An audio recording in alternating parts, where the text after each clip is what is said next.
放羊很辛苦，好在有了格林的陪伴，牧羊女的生活也并不孤单。可是这天早上，格林却一反常态。干嘛不让我走啊？哎，听话，乖嘛。裤子给我扯破了，还听话嘛？你怎么了你？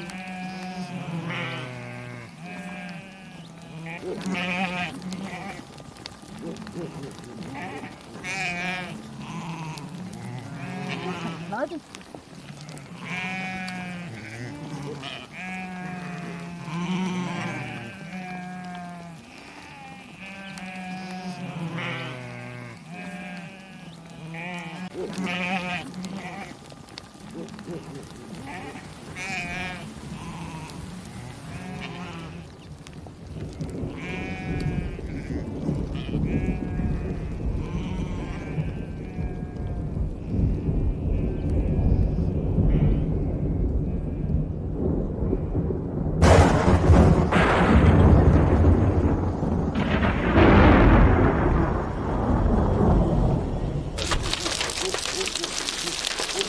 怎么会突然下雹子啊？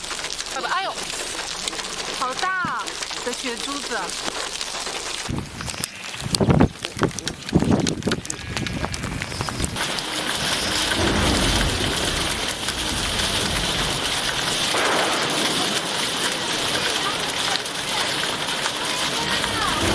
格林回来没有？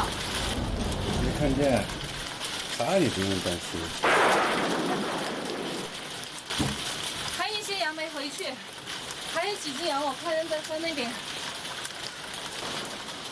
身上湿透了，赶紧擦擦吧，我给你煮面。高压锅煮面。要煮多久？不知道，没煮过。这才下午3点过，我下来的时候我已经什么都看不见了。就最后的时候，我瞟见有几个白点在山那边，应该是羊。格林看得见。格林本来就是夜行动物。格林还在那边赶羊，你看，这几个羊回来了。我身上的石头，他居然没上。对啊，狼皮确实很神奇啊，难怪那么多人都想要狼皮。那几个冰雹打得我脑袋疼，脑袋重的。不知道好不好吃？肯定好吃。反正煮的口感肯定不如下面高压锅不太会用。我现在才知道为什么早上他不让我出门。狼是可以预知天气的，他们可是这样，你最了解的。人真的是离自然太远了，对自然界的变化一点感知都没有。那就赶紧吃完，泡了就完事了。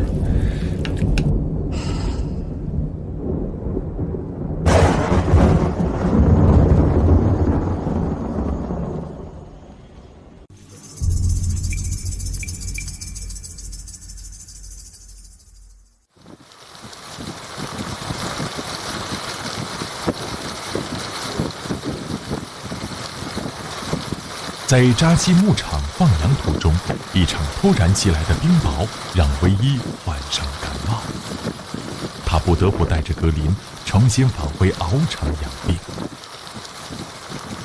自从唯一生病以后，格林就一直守在唯一窗前，哪怕刮风下雨也不离开。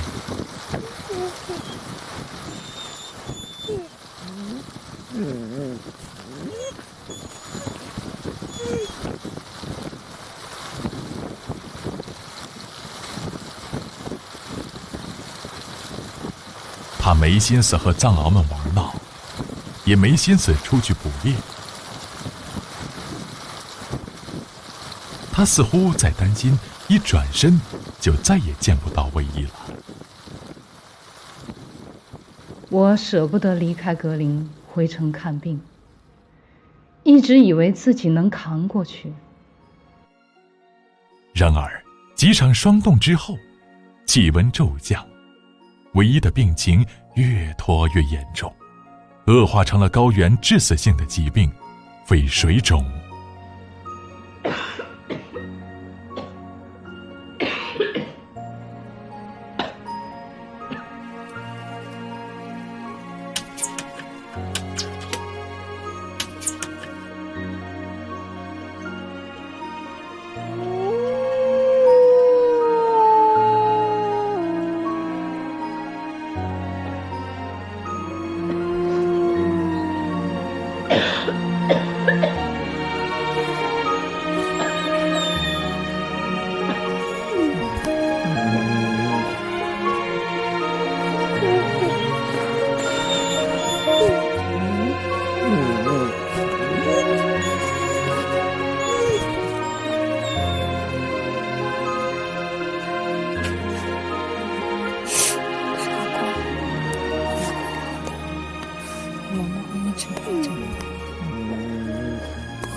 5个月的格林还是个孩子，他不知道该怎么办。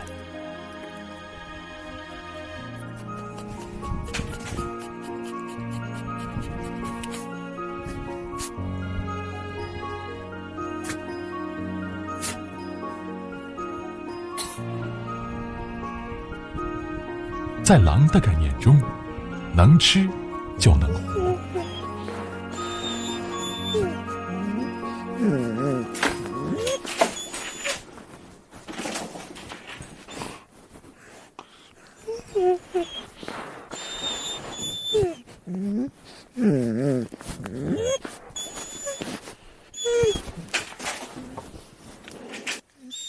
平日里抢食、护食、藏食几乎亡命的小狼，却把自己的救命粮给了唯一。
我下定决心暂别格林，先去成都治病。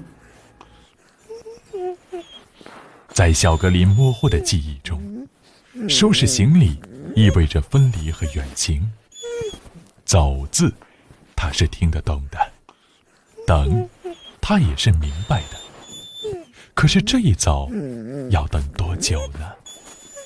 走吧，我跟扎西已经说好了，他帮我们先照顾着，快点啊！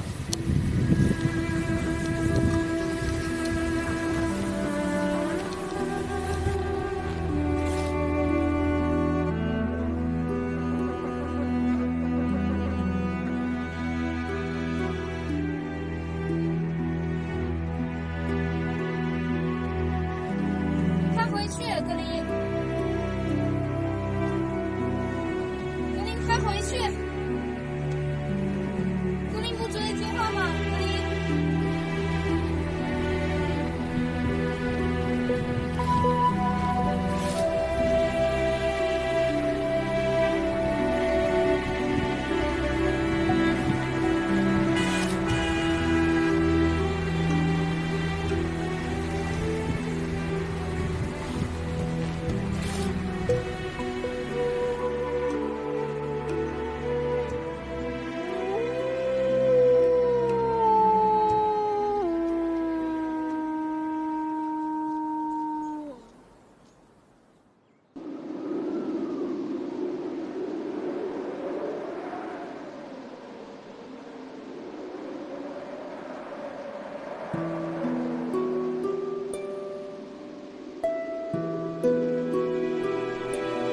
唯一走后不久，若尔盖降下了第一场雪。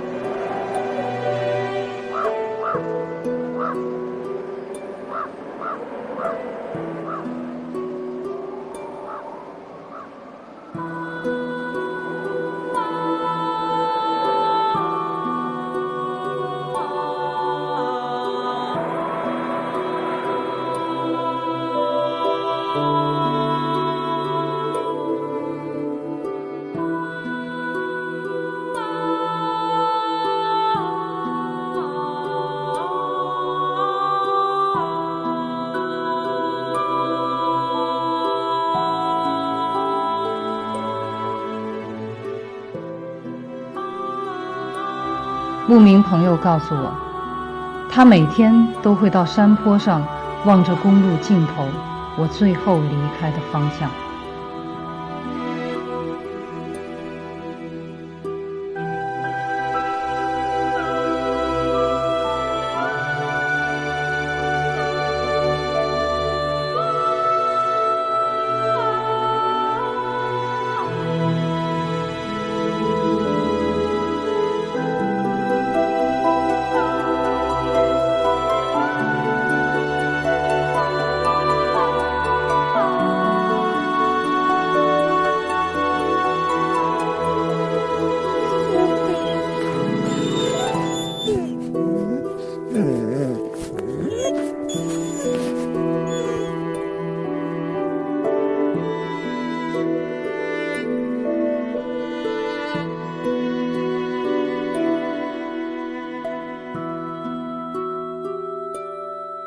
若尔盖已经进入了初冬，这里的冬季长达8个月，缺氧严寒。候鸟已经迁徙，留鸟抓紧筑巢，旱獭在为冬眠做最后的准备。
对，这儿，我在这儿。长得真漂亮。哎呀，其实也得很长大。哎呀，其实呀，好久没看妈妈了。他以为我死了。没关系，没关系。让我看看你牙齿好没？他换了牙了，他换了牙在哪儿？看见没？从小就抢镜头。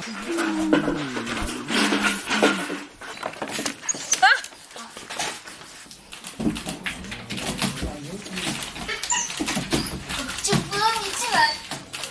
好事儿。哎，我都快抱不起你了。哎呀，你好重啊！哎呦，红血不是脑，对对。红血。求求你了，过去嘛，好不好？小心一点。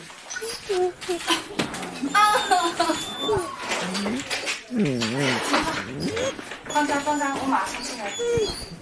好重啊，死重，特别是他手撑在这儿的时候，你根本过不去。他以为我死了，这么长时间了，他不知道我去了哪儿，没有人能告诉他我去了哪儿。他一定是承受了太多的分离了，害怕再失去，也没有人会告诉他，他的那些藏獒兄弟都去了哪儿。6个，是不是有3个都送走了？最长毛的那个小皇帝那些都不在，卖了。只剩他们3个了。他叫小不点儿，他叫风雪。都散了。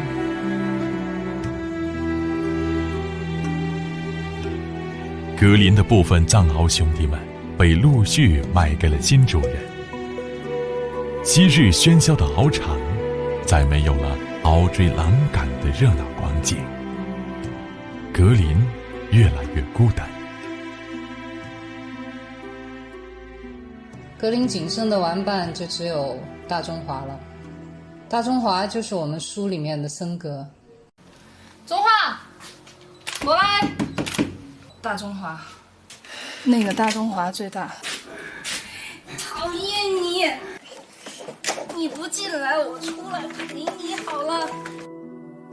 然后我也记得皇帝，这一群藏獒都听皇帝的话。因为我之前听老林说，最早他的这个獒场是在玉树那边。玉树那边地震的时候，那一天，皇帝最先报警，然后把这些幼獒一只一只给救出来的。所以这些幼獒长大了以后，他们都听皇帝的。皇帝也是最早接纳格林的，是个很有灵性的头獒。其实我最怀念的是黑虎，它是一个很沉默的藏獒，它围獒比较低调。但是当格林出事儿的时候，他冲在第一个，腿断了，耳朵也被撕掉了。在玩藏獒的人眼里，他的品相就不好了。他是搭着皇帝半卖半送人的。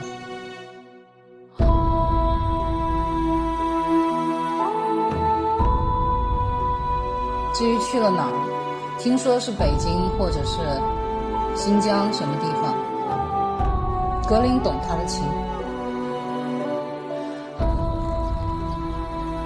但是现在他们都散了，獒场里面再也没有往日那种你追我赶，格林一个人在前面跑，后面跟着一群狗仔队的热闹情景，再也没有，都散了。风雪和小不点2只母獒都怀孕了，关进了产房待产。我很难受的就是最后的时候都没能知道他们最终去哪儿了，抱一抱他们都不在了。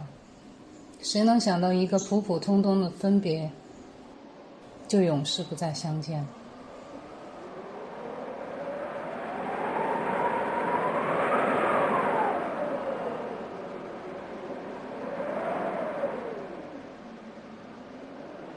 格林已经换上了冬季的战袍，他在鏖战中折断的乳牙也换成了成年的獠牙。他该重温他的捕猎记忆了。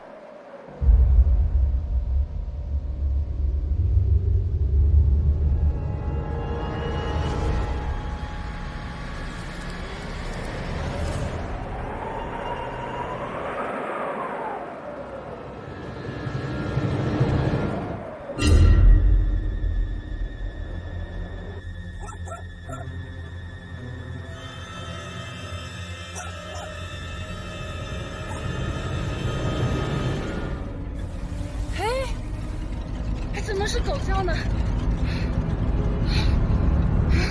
格林，你知道你在说什么吗？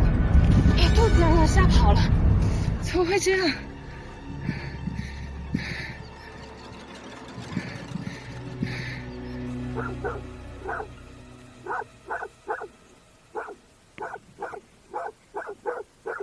格林，过来！你们不在的时候，你们肯定就是经常勾在一起。格林，过来！听见吗？喊不回来了，他有伴了，也是好事儿。跟狗学恐怕不是什么好事儿。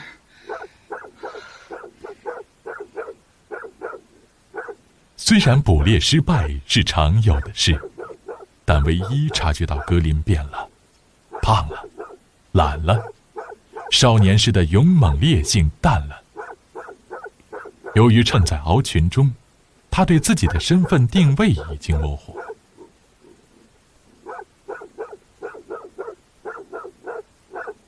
他像丢掉了记忆的孩子，带着狼的本质，却想融入狗的世界。环境造就人，环境也造就狼。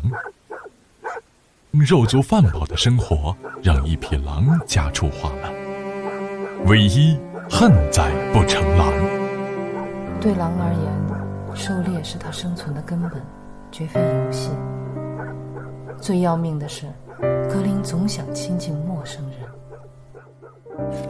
格林，过来！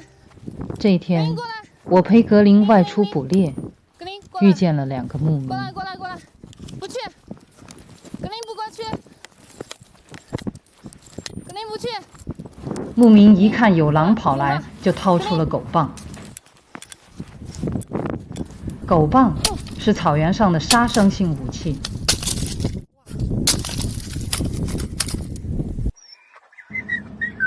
而格林还以为人在逗他玩儿，好不容易劝走了牧民，我们远走到河湾附近。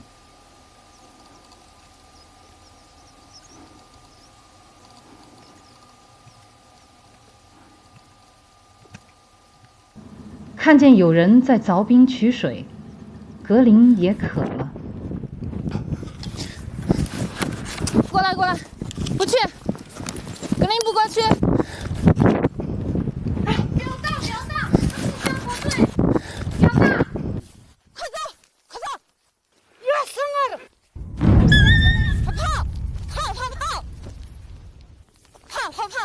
跑！格林过来，快跑！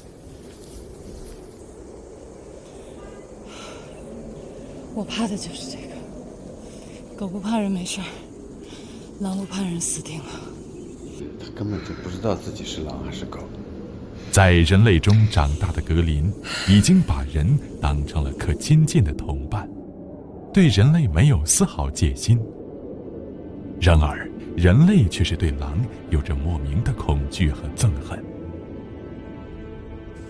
很少有人会觊觎野外的狗，但格林有狼牙、狼肉、狼鼻石、狼皮，如果不懂得保护自己，很容易被诱杀。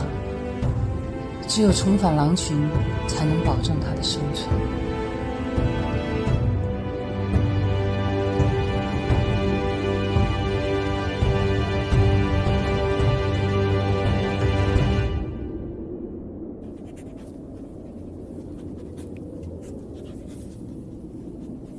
格林不属于獒，不属于狗，更不属于人类。大病初愈的唯一决定重新带着格林深入草原，回到当初他找到小格林的地方，尝试寻找剩余的狼群。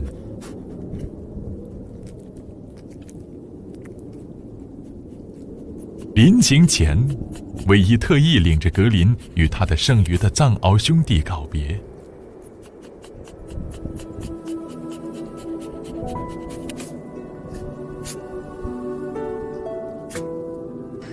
我们带不走他，这是他的命。格林，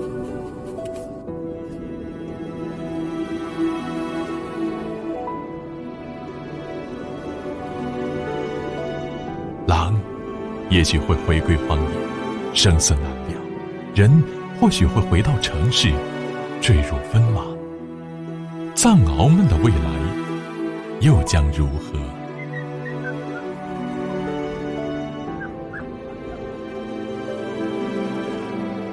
人、狼、獒，今天能够同鼻相抵，明天离别将不会再见。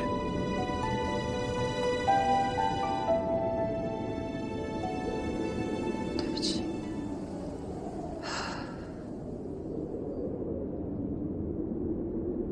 狼和藏獒本来是草原文化中最经典的部分。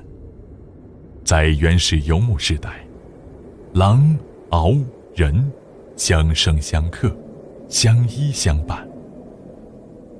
狼保护草原，獒保护牧民和牛羊。狼和藏獒本是同根生，这对传说中的战神却走向了不同的命运。藏獒的悲剧是被人爱生产囚禁，狼的悲剧是被人恨灭种绞杀。人类的恨和爱都将演化成了一场灾难。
人、狼、獒终究还是走上了不同的路。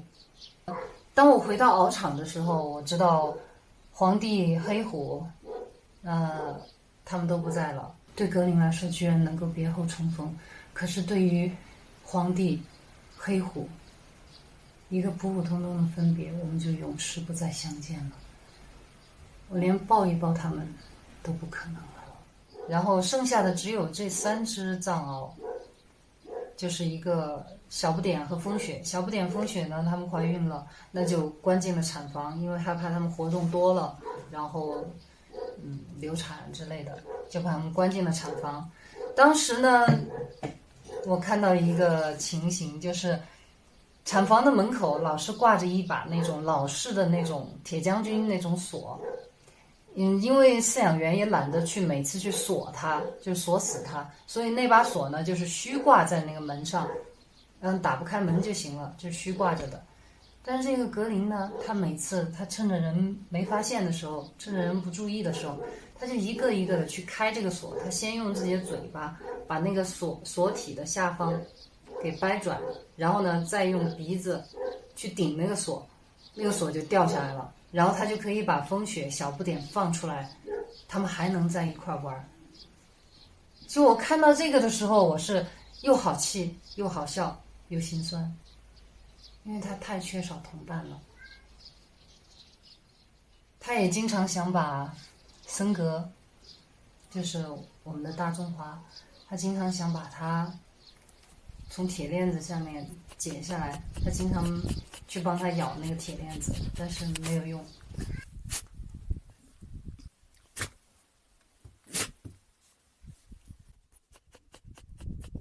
我一直对大中华挺歉意的，因为大中华呢，他是这个群体当中的2当家的，他经常欺负格林，但是呢，其实他是一个非常憨厚，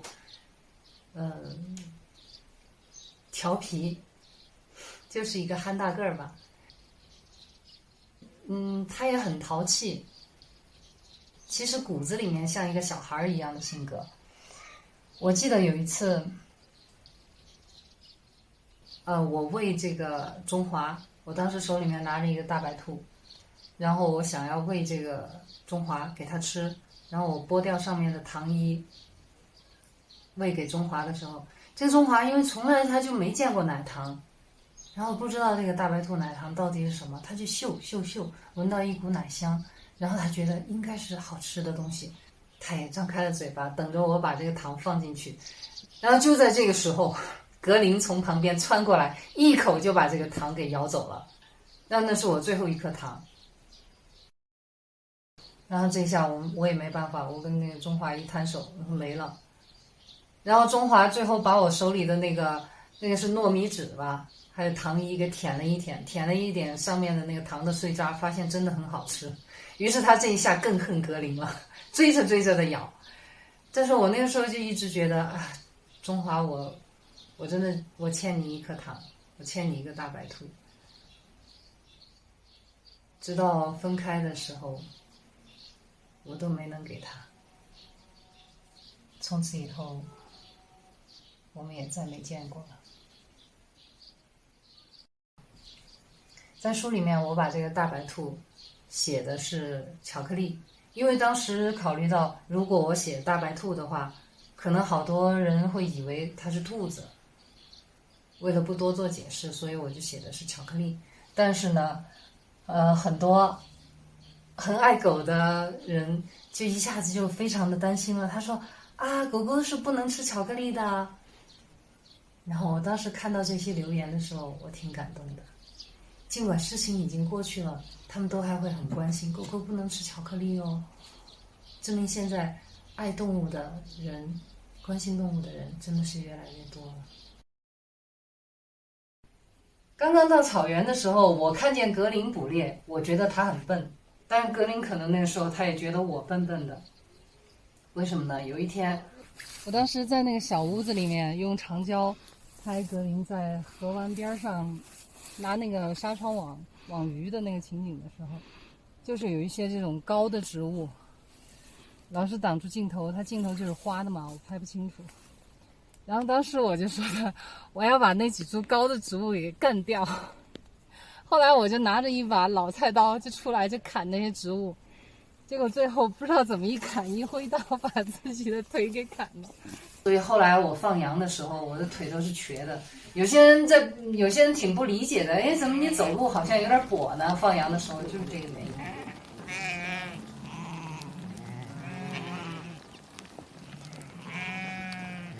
我现在腿上还有一个疤呢，我把自己的腿砍到了，不好意思说。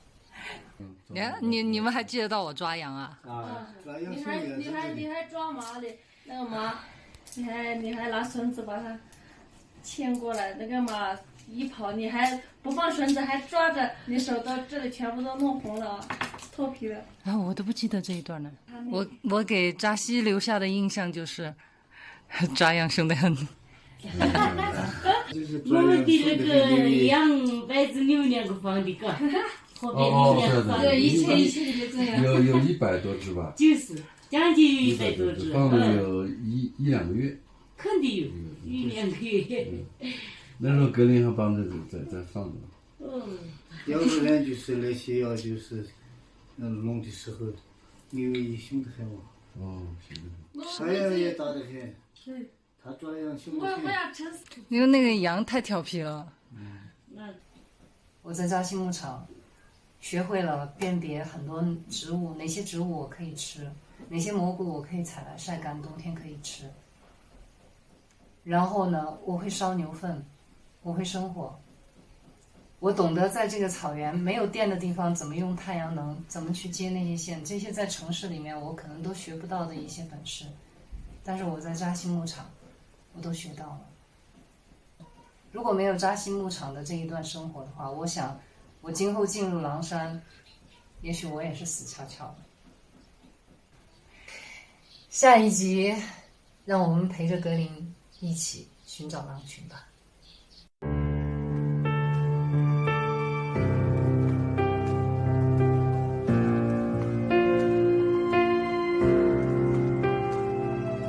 有人终将离开，雪花终将覆盖，遇见的那刻也是分离的开始，日暮会迎来散场，昙花会终将绽放，盛开那刻是消失的开始，遗憾堆砌着莫忘。